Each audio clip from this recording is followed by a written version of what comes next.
Hello, everyone. Thank you for joining us today. I'm Chris Herbert. I'm the Managing Director of the Joint Center for Housing Studies, and I'm pleased to welcome you to the release of this year's America's Rental Housing Report. It's perhaps an understatement to say that it's been an unusual 2 years since we released the last iteration of this report in January 2020 in Minneapolis. Little did we know then that we were about to experience a pandemic that would disrupt the global economy and produce a public health crisis that will be ongoing as we gather for this next report 2 years later. Nor did we know that the city where we last gathered would prove to be the epicenter of events that launched a national reckoning with racial discrimination and disparities in all aspects of our society, and none perhaps as more important than housing. The past 2 years have also seen a series of damaging natural disasters related to climate change, from floods to harsh winter storms, heat waves, and wildfires. These seismic events are clearly evident in this year's account of the state of the nation's rental housing that we're about to share with you. Before we get started, I want to thank Wells Fargo, the primary sponsor of this year's report, for supporting our research. The America's Rental Housing Report has been a mainstay of the Joint Center's work since 2006, but this is the first supported by Wells Fargo. This funding is truly foundational in keeping this series going, and so we're very grateful to them for their support. So to kick things off today, we're going to begin with a presentation of key findings by my colleague, Whitney Ergodobricki. Whitney is a research associate at the center and the project lead for the report. After Whitney's presentation, we'll welcome our panel to discuss the implications of this year's finding for housing policy, the housing industry, and housing advocacy. So let me first turn it over to Whitney. Whitney, it's all yours. Thank you, Chris. I'm going to get my screen set up here. All right, you should all be seeing this. I'd also just like to first extend a big thanks to the team of researchers and also the whole JCHS staff who all work so hard to make this report possible. The report this year, of course, focuses on trends during the pandemic, and we highlighted these key themes in particular. First, we've seen an incredible rebound in the rental market. Construction continued at its very fast pace, but demand has also surged. Much of this demand over the last decade has been coming from higher income households, but still many renters have lower incomes. And for these households especially, the pandemic has only exacerbated existing affordability challenges.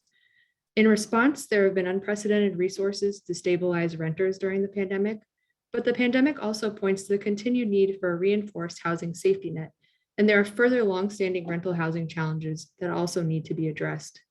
So I'm going to briefly go through each of these themes and just put a little bit of data behind them. First is this rebound in the rental market that we're seeing both in steep rent increases and falling vacancy rates.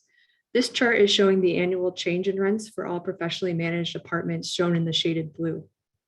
Rents dropped modestly in 2020 with the onset of the pandemic, but rebounded at a rapid pace.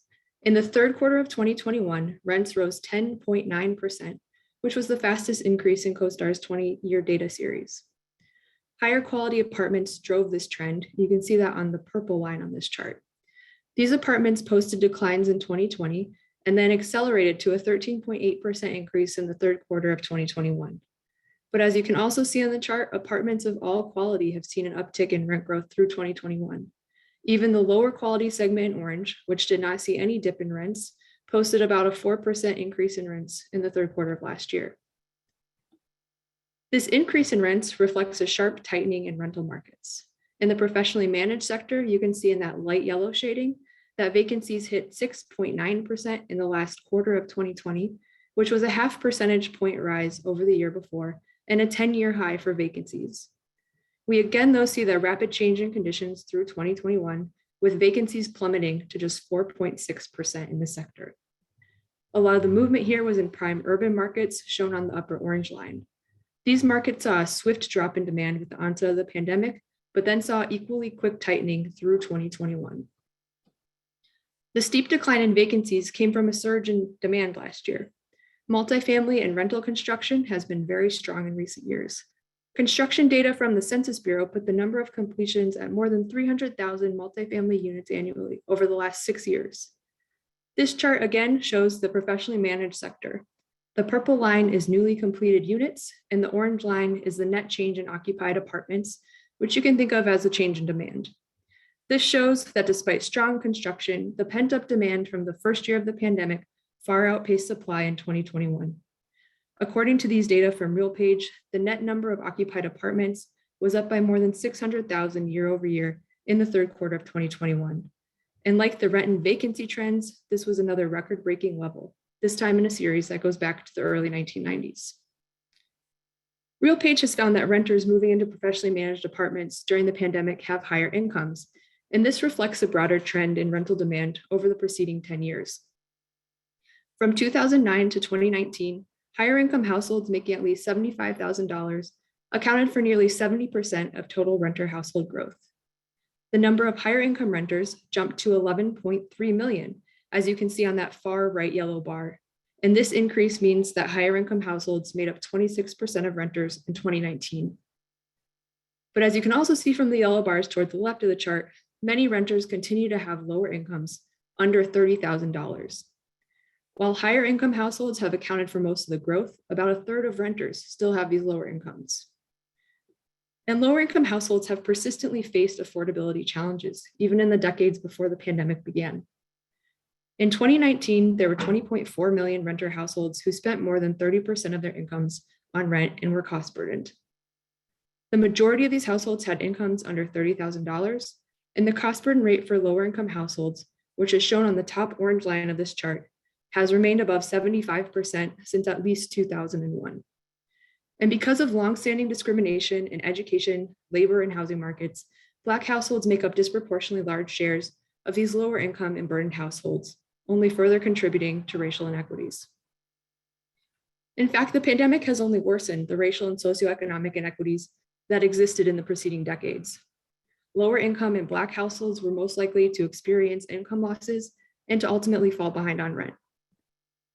The top orange bar here shows that nearly a quarter of renters who made less than $25,000 were behind on rent in the third quarter of 2021. And the top yellow bar similarly shows that nearly a quarter of Black renter households were in arrears. These are notably two overlapping groups that experienced the worst cost burdens before the pandemic and likely saw their affordability challenges worsen. Meanwhile, higher income and white households who were least likely to have affordability difficulties before the pandemic were also least likely to experience income losses or to fall behind on rent. Even though 15% of all renters were behind on rent in the third quarter of 2021, the number of eviction filings in a sample tracked by Eviction Lab, shown on the yellow line, has been well below historical averages, which are shown on the orange line. Eviction filings dropped quickly at the onset of the pandemic and remained about 40% lower as of November, despite rising numbers through 2020 and then again in the fall of 2021. The drop in eviction filings was likely due to court closures and landlord flexibility, as some gave their tenants more time to pay rent, offered payment plans, or even forgave portions of rent. But a suite of federal interventions also helped keep renters in their homes. The CARES Act moratorium on evictions targeted to renters living in properties with federally backed mortgages was put in place in March 2020. The CDC then issued back-to-back holds on evictions in September 2020 and August 2021 that covered even more renters.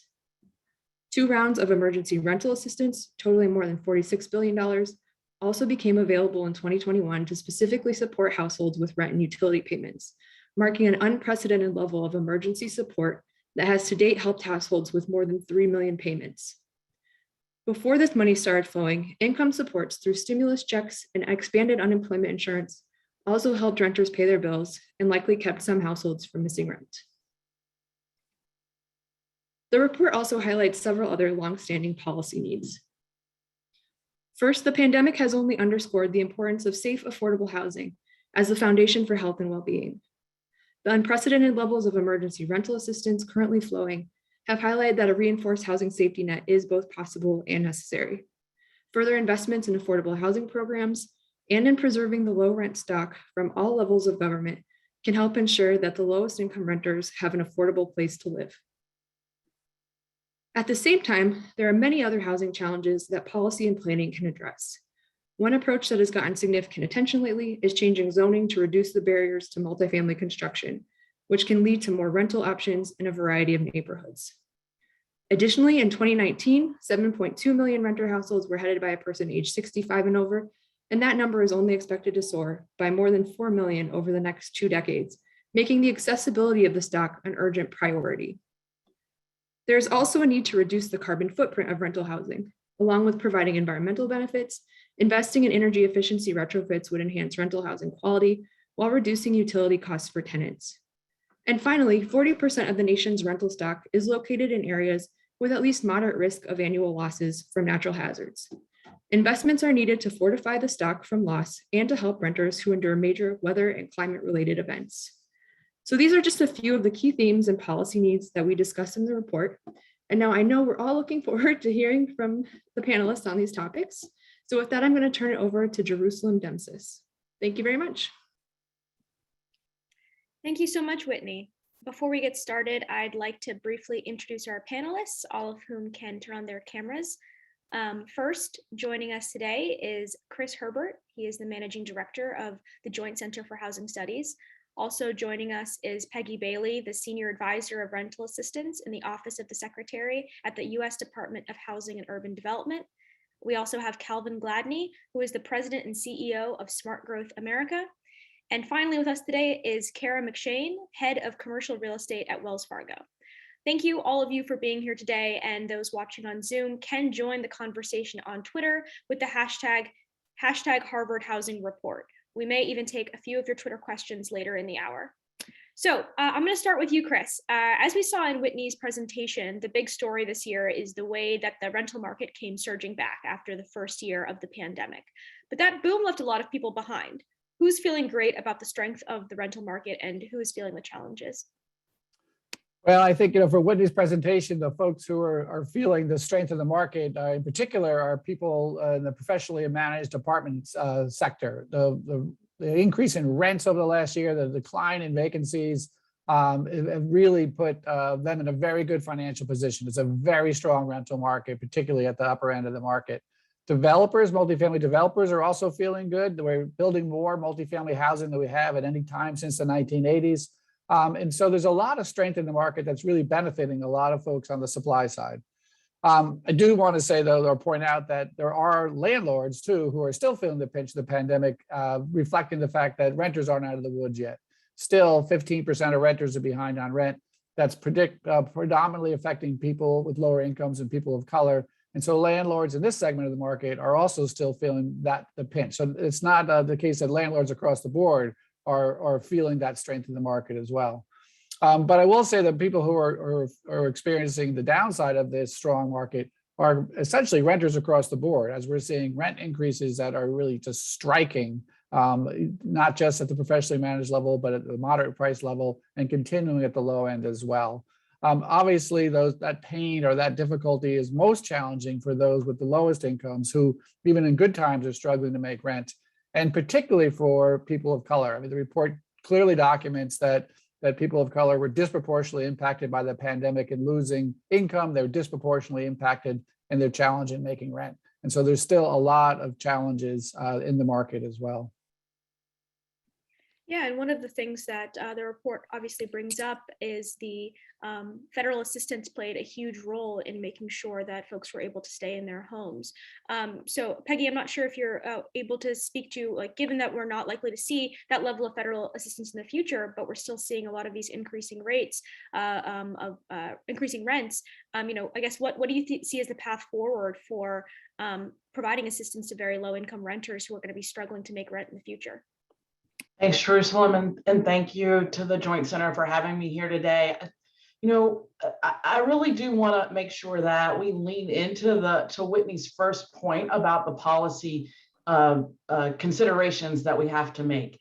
What rose up for us as we were reviewing the report is this point, right? That a sole reliance on the market or the charity of landlords and owners to address the needs for people at the lowest end of the income spectrum is misplaced. That it is extraordinarily important to have intentional policies that help that at the least subsidize rent, and when we're doing our best, ensuring that we're creating the right incentives and having the right requirements to make sure that affordable housing is created along with rental units at the higher end of the market. So this report will give us the specifics that we need to hammer home that case. So what can we do at HUD? Well, obviously, first and foremost is to continuing to push the initiatives that are a part of the president's Build Back Better agenda. The administration has a recognition that increasing resources to help advance not only increased supply, but to do the things that it will take to preserve affordable housing, including public housing, and restore existing affordable housing to the condition that it was when it was originally built 40 or 50 years ago, to help the tenants and to ensure that we're raising up to meet the challenge that tenants should expect from federally assisted housing, that it should be of high quality, it shouldn't make children sick, and it should be a place where seniors can age in place. So promoting the need for just resources that, as I said, are included in the president's Build Back Better agenda. In addition to that, the things that we can do internally is to look at things like the affordable housing assistance that we currently provide, whether it's working across with Treasury on the emergency rental assistance program or the low-income housing tax credit, and particularly the low-income housing tax credit. How do we align our programs at HUD, whether it's the home program, the housing trust fund, CDBG dollars, that could be put, that are now what we call, we in the housing world just refer to the capital stack like it's a thing that was intentionally made, but it wasn't. And we can, there's work that we can do internally to see what authorities HUD has to help align those pieces of the affordable housing capital stack to have them work better, to maybe reduce costs, and ensure that it's just easier to create affordable housing, particularly for people at the lowest income levels. The last piece is the subsidizing piece, right? It's not entirely a supply issue. Unfortunately, there are people who don't make enough money to be able to afford housing, and it's not on them that they don't make enough. It's the fact that we often don't pay people enough to be able to live and afford a place to live. So that's where the voucher program and subsidizing affordable housing for people, and the president has made clear that increasing the voucher program so that we can get to that day when everyone who's eligible for a rental voucher can receive it is what we need to do, and making sure that the voucher program also responds to these rate rising costs in as close to in real time as possible is something that we're looking at internally at HUD as well, so that we can make sure that that the assistance we're providing is getting to the people who need it, but also responding to the current developments within the market as well. And Jerusalem, if I might just kind of underline some of the points Peggy was making about the importance of subsidies, and referencing things in the report that I think really point to this. And we will talk about in this panel discussion about the fact that we need to do things across a broad spectrum to make sure that renters at every income level have safe, decent, affordable housing in places they want to live. But for people at the bottom of the income distribution, and let's talk about people making $15,000 a year, working full-time year-round at the federal minimum wage, that group at a typical measure of housing burdens can afford rent under $400 a month. And I like to meet a developer out there who says they can build and operate housing at $400 a month. And these are people who are working full-time year-round. And so there's really no way in which the private sector by itself can meet the needs of that group. And that's a group that 8 million of them are paying more than 50% of their income on housing. And so this is a group for which the need is great. And really, I think that we need to have subsidies as part of our response to the problems we're facing. And Kelvin and Kara, I want to get to you, but I just want to ask one question on the subsidization portion, which is just that given that the big difficulty has been in increasing the supply and in many cases preserving the supply of affordable housing, is there some concern that increasing subsidies for the low end of voucher recipients might increase rent for non-voucher recipients? And what can be done to make sure that that does not exacerbate the situation for low-income renters? So while more study is definitely needed in this space, preliminarily, there isn't evidence that that the market responds that quickly to subsidy being added into the space. The Center on Budget and Policy Priorities has done some work in this space to raise up what research does exist and explain that at least right now we don't see that kind of immediate reaction in the rental market, and we can tell today, right? It's not the rents are increasing, and we haven't really increased subsidy except for to help address the crisis at hand. So to think that an increase in this in being able to subsidize people at the low income of the rental market, that should be a reason to not help those people just doesn't seem realistic to me, because the increases in the rental market are happening at an extraordinarily high rate. So the only other response would be to leave those folks behind, and that's not an acceptable response in my mind. Great. And turning to you, Kara. So you're at Wells Fargo. What can banks do to help with the need for more affordable housing? Well, thank you, Jerusalem, and thank you, Chris, and the Joint Center for having me today. So you've heard, and I believe that the affordable housing crisis is really one of supply. There's just frankly not enough affordable housing units out there. And so whatever we can do as a bank, private institution, to increase new supply and to preserve the existing housing stock that we have, I think is what's required. And you're hearing it sort of through the threads of what everyone's saying. This problem is a problem that needs a solution from both public policy and the private sector and private capital. We have to come together to solve the problem.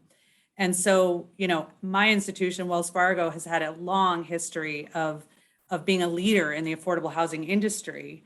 And we have one of the largest affordable housing geographic footprints across the country.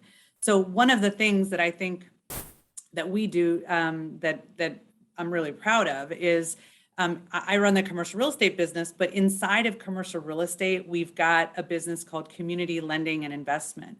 And it is a mission-driven business that is absolutely dedicated to this cause.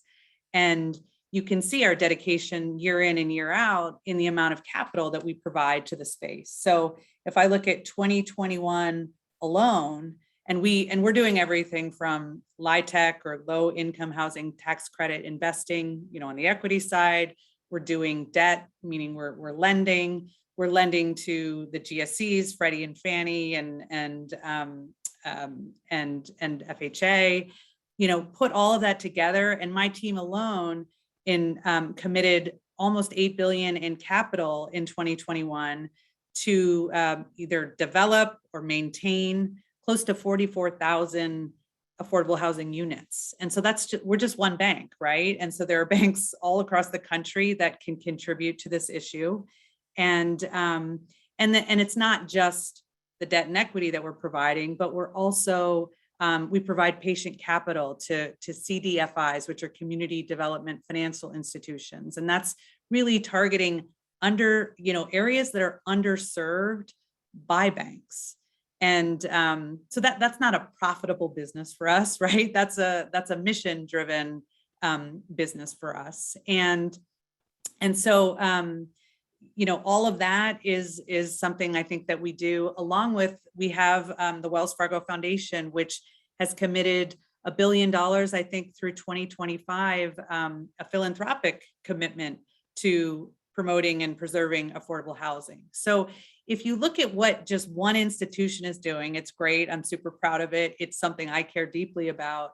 But if every private institution could do something, so not just big banks, but big tech and other sectors, and we sort of all partner together and work together with our public policy partners to actually achieve the goals that we need to achieve, which is to increase the housing stock, to preserve the housing stock, and to help people afford it and not just get into the homes, but stay in the homes.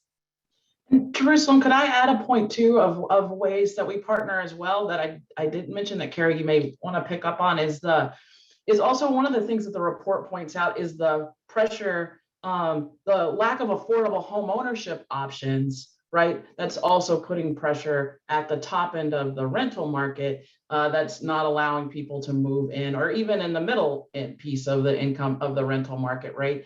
And so that's another area that HUD can be helpful that I should mention, and that links well with the public-private partnership as piece, is ways that we can use our tools within on the housing side with Fannie, Freddie, and Ginnie Mae to be able to figure out what are the ways we can help at the affordable end of the home ownership market to also reduce some pressure in the rental market.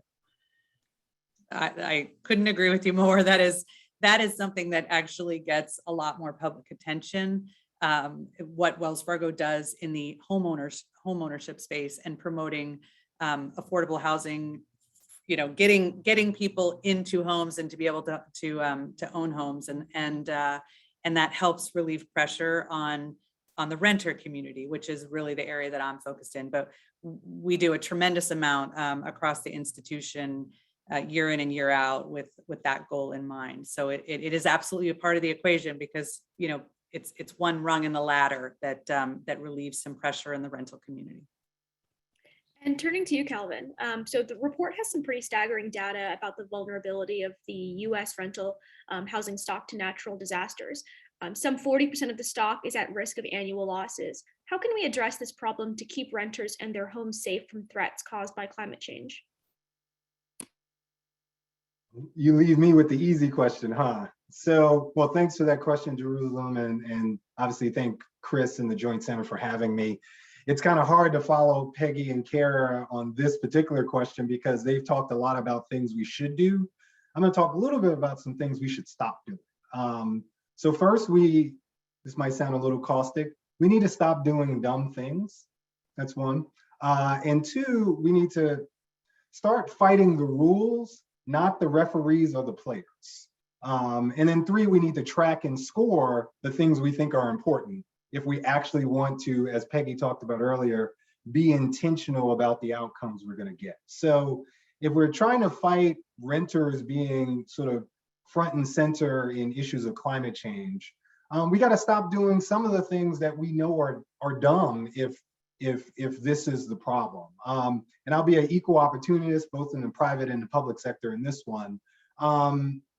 Just thinking about the private sector, we allow folks to still build in the wildland urban interface, or the WUI. So we allow subdivisions, home building to happen in places that we know may potentially burn to the ground in some period of time. We allow folks to build in flood-prone zones and the like. We've let the rules and the structure and what happens in the market put renters in particular in harm's way. And so we just need to stop allowing that to happen. And some of this happens in the public sector too. And this is no affront to you, Peggy, because I'm going to talk a little bit about HUD. And this was in the report.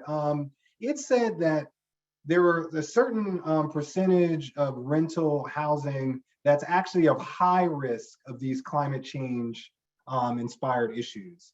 And it showed that 40% of the low income housing tax credit portfolio is in high risk of these issues. It showed that 50% of the USDA low income renter portfolio is in the face of these risks. And it showed that 30% of HUD project-based assisted units are also face these same risks, these high risks of climate change caused events. And that number adds up to about 2.1 million units according to the report. So when you think of that, some of our challenges, we need to stop financing from the public side. This is on a going forward basis. It's hard to do things about the portfolio. I'll talk about second what we can do about the current portfolio. But going forward, we have to at least take into account climate risk, whether it's floods, wildfire, tornadoes, hurricanes, and the like, and take that into account when we finance using public tax dollars, low-income rental housing. Second, so that's about mitigation. But we also need to think about the pragmatic realities of adapting to what's also currently true, particularly in terms of our current portfolio. So I had said earlier, we need to fight the rules, not the refs and the players. And the players here are the landlords and owners who, own existing properties. And the report talked a lot about older properties that are in the face of these challenges. And some of this really gets to the rules rather than the actual owners and landlords. So we have zoning that sort of, in many ways, casts a sort of blind eye to climate change issues at all. And it doesn't force landlords or incentivize them to even try to have a more resilient building built, or to put the type of green infrastructure and other resilient strategies that you can put in buildings. The zoning doesn't sort of allow for that in some cases, or incentivize that. So it's the idea of climate informed or climate smart zoning. And so we need to sort of change some of the rules to even allow the market to actually do that. And then frankly too, we need to marry policy with funding. And so we need to get funding to landlords and owners and the training to match to actually go do that. So that we're not just putting on a sort of unfunded mandate on owners, but actually say, and here's the funding and training so you can do those things. So we need to just stop doing some of the things that causes problems going forward, but also change, help the current portfolio adapt. And then finally, just getting to Peggy's point about intentionality, we actually need to track and score buildings to think about their ability to be resilient to climate change risks. And it's, we have a lot of this information that's cited in the report that comes from FEMA, and you can marry it with thinking about where the populations are vulnerable. Ultimately, if we look at a building level or a region level, and we start to say, where are the concentration of buildings that really have these challenges? Let's score them. Let's track our progress in getting them out of these situations. And let's track our progress in terms of creating more risk by building even more in those places. That will give us the information to be intentional about changing those outcomes. Calvin, you said it was a hard question, but it seems like you answered it. Chris, go ahead. I just wanted to point to a couple of things in the report, I think, that support what Calvin's saying. I think there's a kind of a mindset too, which is when we think about these protections and these mitigation efforts, I think we tend to think about property owners. We don't tend to think about residents. As a result, there's a homeowner-centric aspect of this. Here's a very simple example. In 29 states, there's a disclosure requirement for people who are going to buy a home in a flood zone. Only one state has a disclosure requirement for renters who are going to move into a flood zone. Why aren't we thinking about those renters when they make that decision? They're the ones whose belongings are going to be flooded. There's also the CDBG disaster money. If you look at the proportion of that's spent on homeowners, is much bigger than the proportion of people affected by those disasters. So we need to keep renter residents front and center as we think about mitigation and other ways to respond to and prevent people being exposed to these risks. And I should just mention that, that is, the things that Calvin mentioned are high on our list of priorities within the Secretary's office. We have a senior advisor specifically committed to climate and environmental concerns. And the White House is leading the Justice 40 initiative, and HUD is strongly supporting that initiative and looking at the ways that we can do many of the things that that Calvin mentioned, especially the updating our own environmental review policies as one example, and looking at the ways that we can provide some technical assistance and support to improve that, with a particular focus too on tribal communities to ensure that they're living in safe places and being able to bring HUD's resources and expertise to improving the infrastructure in Indian country. And Calvin, one of the things that you mentioned was the building in the wildland urban interface. And obviously in California, a big reason why that happens is because it's illegal to build more densely in places where people really do want to live in these urban areas. So Chris, can you speak a little bit more to the challenges to building affordable housing, especially in really desirable labor markets across the country? Sure. Obviously, I think we have a lot of conversation going on about the importance of regulatory barriers and how hard it is to build, particularly multifamily denser housing. the challenge that developers face in trying to find land that's zoned for housing that doesn't have to go through multiple layers of review and approval process and community opposition really does make it more difficult to build multifamily housing, particularly in suburban areas. And so I think one thing we can do there is to have states take a stronger hand in mandating that places allow for multifamily housing. Certainly, I think California has been front and center of that. There's been a number of initiatives in California toward that end. One I want to hold up is in Massachusetts, where last year a law was passed that mandates that communities that are served by mass transit have to have a substantial area. I think it's generally deemed to be about 25 acres that is zoned for denser housing as of right in those communities, which seems like a simple thing, but an analysis by a local planning group found that of the 175 cities and towns that are in that shed of that transit system, only about a dozen actually have any area where multifamily housing is allowed as of right. If you think about that, that's astounding to think about 163 communities where you have no right to build multifamily housing unless you kind of go to battle with those local jurisdictions. The town I live in is having a conversation now about where are we going to put this housing, where we're going to make it allowed as of right. That's a conversation having in 163 towns because of that state mandate.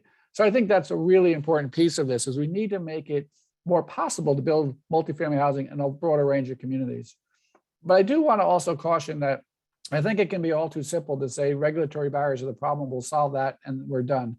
The cost of building housing is just incredibly high. Land costs are a big part of that, and that's where that density comes in. Can we make more efficient use of that land? But just the cost of building a structure is going up. So we need to also lean into how do we build housing more efficiently? There's a lot happening in terms of offsite construction, modular construction, panelized housing, the use of automation to be able to bring down the cost of producing housing. We need to lean into that because we need to bring down the cost of producing housing. And lastly, I'm at a school of design. I couldn't not point out the fact that design has an important role to play here too. We need to take the design professions and bring them in to solve how do we use housing space more efficiently? How do we design housing so it can be constructed more efficiently? And design housing that really meets the needs of a much more diverse range of households that we have today. By no means are we a couple with 2 kids. There's a lot of single people, many single people who are among the most cost burdened. How can we design housing for those folks that makes more efficient use of space and brings the cost down? Can I just chime in on that? This sort of intersection of design and regulatory barriers and the like. Part of this also is the question of do the codes or the regulations allow you to design multifamily units that fit into the current character of a single family neighborhood? And oftentimes the zoning, sometimes called Euclidean zoning, could be changed into what's called form-based codes, or basically codes that allow you to have a different kind of design character, but you can actually have multifamily in a building that's actually designed to look like single family or look closer to single family. And so a lot of our regulatory barriers basically force you to design a multifamily building to look like what we think a multifamily building looks like. And so then you sort of run into the process problems of you can't get something approved because neighbors and the like say, well, this doesn't fit the character of our neighborhood. But part of it is because the codes, the zoning and the rules sort of don't allow you to design in a way that can better fit the character, whether it's missing middle housing as they talk about, or even just fully multifamily buildings, but you can design them to look more like single family. That's a great point. And one of the things I'm Chris, you mentioned the idea of states taking kind of a firmer lead on dealing with these regulatory issues is I know Peggy HUD has been working on how to work with states in order to do that. Do you have any thoughts on how the federal government can take a role on reducing some of these regulatory burdens? Yeah, the way that we've thought about it through Build Back Better highlights the way that we're thinking about it, right? There's 2 main levers the federal government has. We can take a sticks approach and penalize people for not doing something that we want them to do, or we can take a carrot approach and say, hey, will give you money, basic usually, or flexibilities if you implement these policies. And that's the main line that we've taken in thinking about this at HUD. What are the incentives that we can create? What are if Build Back Better moves forward? What are the resources we could give to communities who we know want to do this work and can do this work, but we don't want to be naive and think it doesn't take resources, even if it's just paying for staff time to have the meetings to do the work, and to help communities improve these programs. We also think that it's important to invest directly in community-based organizations to help them be able to participate in the process and bring ideas to the table of government as well. And so that's another way that in our Build Back Better proposals, you can see the line of thinking. One is to incentivize communities to implement these policies. Second is it's really important to invest in community-based organizations to be able to have them do development themselves, to pay for their time, to be able to engage in the process. My first job was in city government, and part of that included being in the city planning process. And I was there in the mid-90s, and some of the things that we put into place then weren't implemented until a couple of years ago, right? And so that requires real dedication from community organizers and community-based organizations to stay at that table for the 20 years that it takes. But if people weren't at the table in the mid-90s when those decisions were being made, they missed out on a significant opportunity to be able to make change in what ended up happening 20 years later. And so that is an essential reason that we need to invest in increasing capacity of community-based organizations to participate at the local and state level. Yeah, speaking of community organizations, Kara, I wanted to ask you about the role of mission-driven nonprofits. I know you serve on the board of Breaking Ground, which works to end homelessness in New York City. Can you talk a bit about the role of these nonprofits and how they can help solve the crisis? Would be happy to. Thank you. Breaking Ground, which I've been on the board for a few years, it's New York's largest provider of street outreach to the homeless, and also a developer and operator of supportive, affordable housing. So I can't stress enough how important I feel it is that these mission critical nonprofits that are truly mission driven, right? They're there to do the right thing because they want to do the right thing. It's a completely different thing to ask a for-profit developer who has a bottom line and that to ask them to create affordable units without incenting them to do it, right? So these nonprofits, it's their mission, right? So this is such an important part of the solution, in my opinion. And just to highlight the need, for example, in New York City, so Breaking Ground just opened a 37 unit property in Brownsville in Brooklyn. And for those 37 units, they got 47,000 applications for 37 units. And I mean, it's just unbelievable. And then I could get into how difficult the process is that you have to go through to apply for these units. But when I look at just what Breaking Ground is doing, because I only have the window into the little world that I occupy, they help over 9,000 New Yorkers every year, right? These are people that are actually homeless or at very high risk of being homeless. They operate 22 buildings throughout the city and a few hundred other sort of scattered apartments, and then 3 transitional housing sites. And they really come at the problem of homelessness, which has gotten worse through COVID, and we can talk about all the reasons why, but they approach the problem not just, hey, here's a home and we'll put you in it, right? It's why were you homeless in the first place? How can we help provide supportive services that once we get you in, build your trust and get you into a home, that we can then allow you to maintain that home and keep you off the street. So it is, it's a phenomenal organization. And I'm familiar with the work that they do. There are countless nonprofits, but if we could provide funding and support and tax dollars and capital to those institutions to encourage them to do what they are designed to do, it will actually go a long way, I believe, in sort of having an impact on this shortage of housing. One other thing that they've done recently is they're looking at hotels that are sitting vacant. And there's hotels all over the country that could be repurposed and actually could be repurposed very nicely for affordable housing. And the Paramount in Times Square is one example of a project that Breaking Ground is working on acquiring and transforming into affordable housing units. And Wells has committed several million in philanthropic capital to that end. All of those types of things, they have an impact, right? It's if we think about the problem from up here and think, this one building's not going to make a difference, or this one organization's not going to make a difference, we're not going to solve it, right? We all need to come together and each project and each person we get off the street and each person we keep in a home and a home that they're proud of. Somebody mentioned design earlier. That's a big part of what Breaking Ground does, right?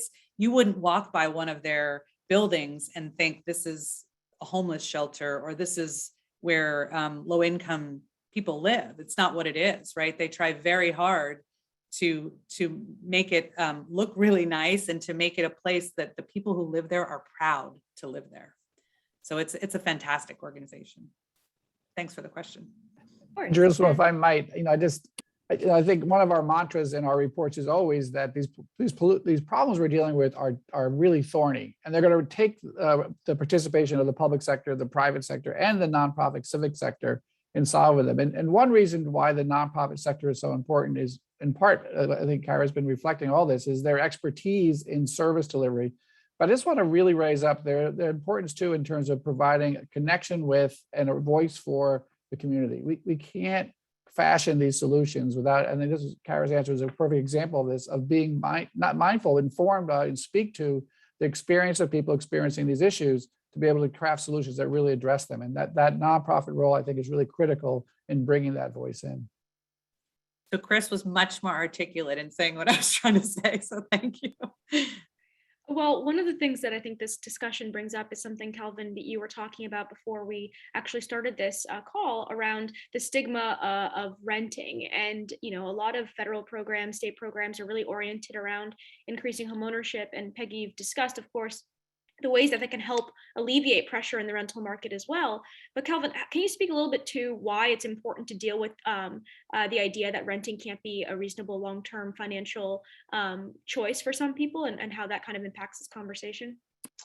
It's interesting because in the report, it talks about essentially racial segregation that is exacerbated by essentially the segregation of rental housing only into certain places. And, Peggy mentioned federal carrots and sticks, and that's actually part of the solution when it comes to segregation. But some of it really gets down to the blocking and tackling that happens on every new development project around the country. And some of that really is not just about finance. It's about how people psychologically think about rental housing. And we have a lot of affirmative programs that market the desire, the need, how important, how in some ways, they may not say it this way, but you are not as good as you could be until you own a house. And all of us have heard people sort of sheepishly mention that they're still a renter. And that's partially because by default, we talk a lot about how home ownership is a wealth building tool, but we also almost say that you are a better person if you're a homeowner without saying it. And so the converse of that is when you're going into a community, whether you're a private developer, you're a nonprofit affordable housing developer. I used to work for Bridge Housing in California, if folks know Bridge.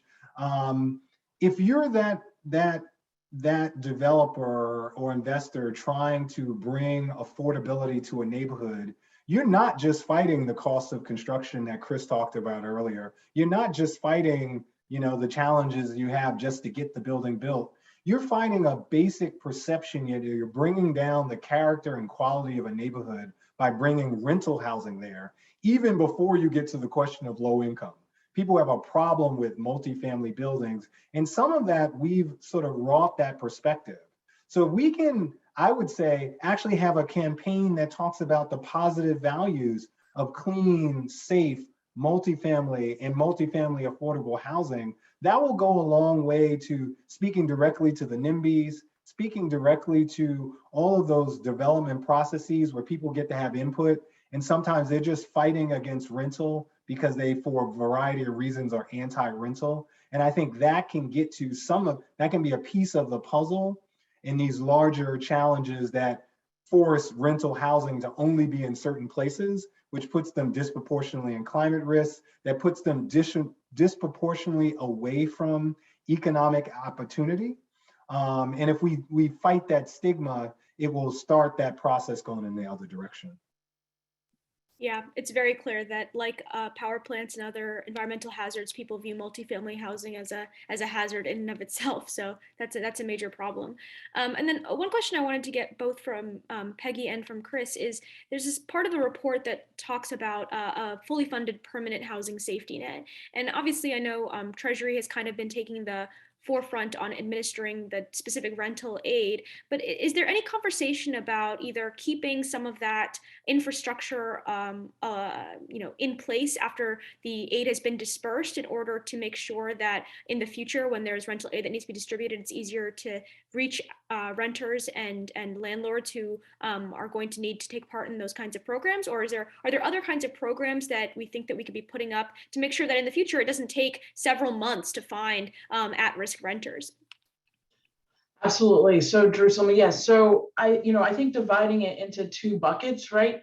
The crisis response that has been stood up by the Department of Treasury because of the emergency rental assistance funds that they're holding, and the state and local relief funds that I really think we should be starting to talk about more together, since those state and local relief funds can be used for many of the same purposes, if not all, and more of the same more purposes actually within housing, because some of the things that Kara mentioned around housing, converting hotels as a response to the pandemic and things like that. And then our traditional housing programs that also had emergency assistance attached, namely the emergency housing voucher program that has been stood up to help address and give voucher assistance to people experiencing homelessness, people at risk of homelessness, and people fleeing domestic violence and other crisis situations. So within Treasury, right, that has been a relief response, and we have learned a lot. And you pointed to one of the things that made that rollout slow was the fact that states and communities had to stand up, in most cases, brand new programs, because prior to the pandemic, eviction was just something that happened that we couldn't influence, and it happened behind the scenes, and it happened behind the scenes. Now, eviction prevention and mitigation has been something that now we see, more people see as something that governments and the court system can actually impact if the resources are put to that situation, both helping tenants and helping landlords get paid. Right now, we know that people are starting to spend that money really quickly, but there's still a good chunk, especially of the second round of emergency rental assistance there. And now our next conversation is, what should we be doing again as a part of a whole government response, especially between HUD, USDA and their housing programs, and the Department of Justice, thinking about how we come together as a collaboratively to address the problem.